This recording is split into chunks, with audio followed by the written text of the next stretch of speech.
1983, dans son film Furio, le réalisateur Nagisa Oshima offre les rôles principaux à deux grands musiciens. Si beaucoup remarquent le travail d'acteur de David Bowie, tout le monde retient de Ryuichi Sakamoto sa bande-son, l'une des plus célèbres de l'histoire du cinéma.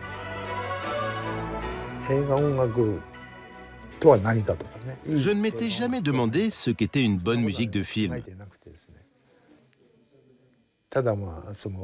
Je me suis contenté d'écrire cette musique en m'inspirant de l'histoire du film.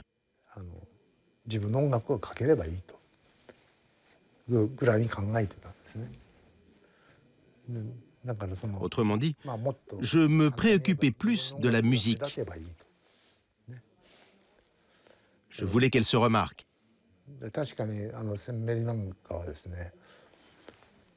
C'est bien le cas de ce film. Ma musique y est très présente. Mais je ne suis pas sûr que ça soit une bonne chose.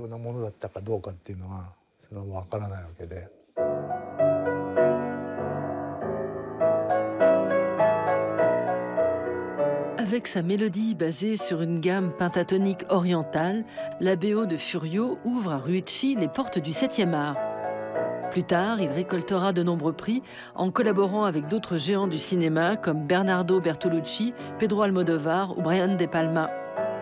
Un sens de la mélodie que le compositeur cultive depuis l'école maternelle, quand il débute le piano.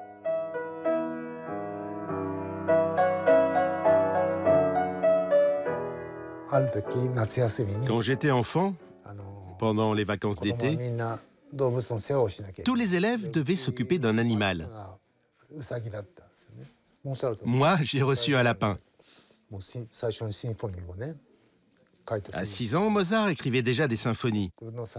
Mais moi, ma première composition, c'était Super Nunuche. J'en avais aussi écrit les paroles. Les yeux du lapin sont rouges. Un truc de genre. Né en 52 d'un célèbre éditeur et d'une chapelière, Ryuichi connaît une enfance heureuse à Tokyo. Au lycée, dans le quartier de Shinjuku, il fréquente les salles de cinéma et les jazz kissa, des cafés où l'on peut écouter du jazz importé d'Amérique. En 71, plutôt que de rejoindre les hippies qui prolifèrent dans le quartier, il s'inscrit à l'université des Beaux-Arts et de musique de Tokyo pour étudier la composition, la musique ethnique et les sons électroniques. Je détestais écrire physiquement, avec un stylo. Ça me fait mal aux mains. J'avais vraiment horreur de ça. Eh oui, je suis fainéant.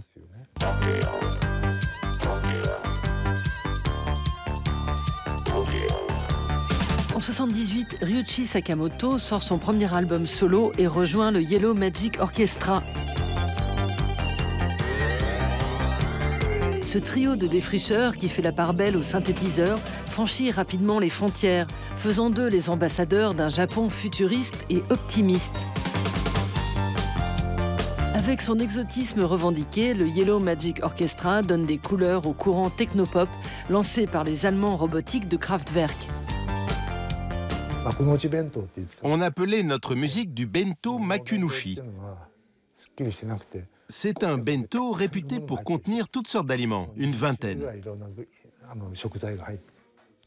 On avait conscience que c'était très japonais, unique en quelque sorte. Donc, c'était intéressant.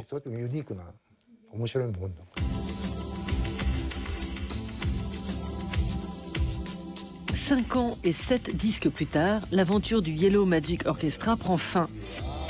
C'est l'occasion pour Ryuichi de se consacrer pleinement à sa carrière solo et de multiplier les collaborations avec des artistes de tous bords comme Iggy Pop, Brian Wilson ou encore le musicien électro Alvan Otto.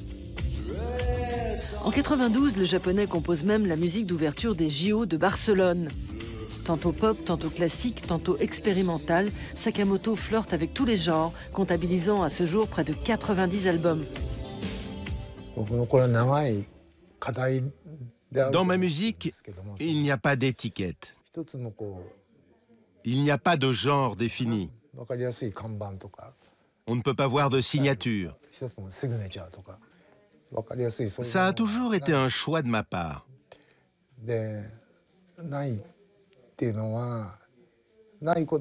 Bon, évidemment, ça n'est pas forcément une bonne chose. Tout le monde a sa patte en tant qu'artiste. C'est d'ailleurs ce que la plupart recherchent.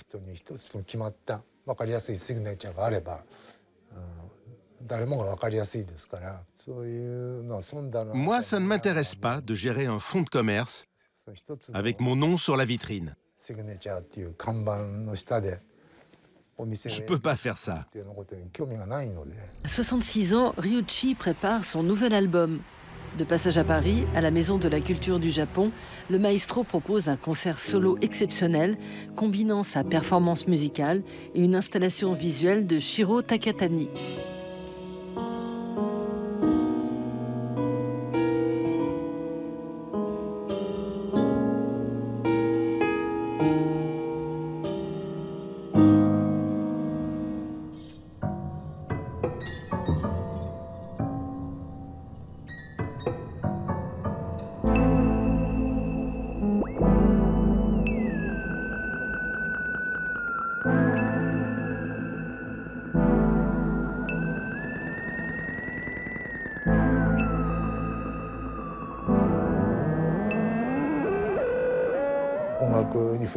Je vis avec la musique depuis l'âge de 3 ans. J'ai suivi des cours de piano et des cours de composition. Je suis professeur à l'université de musique de Tokyo. J'ai jamais pensé que la musique serait mon métier. Mais je savais que je jouerais de la musique toute ma vie. C'est autre chose que d'être musicien professionnel. Voilà.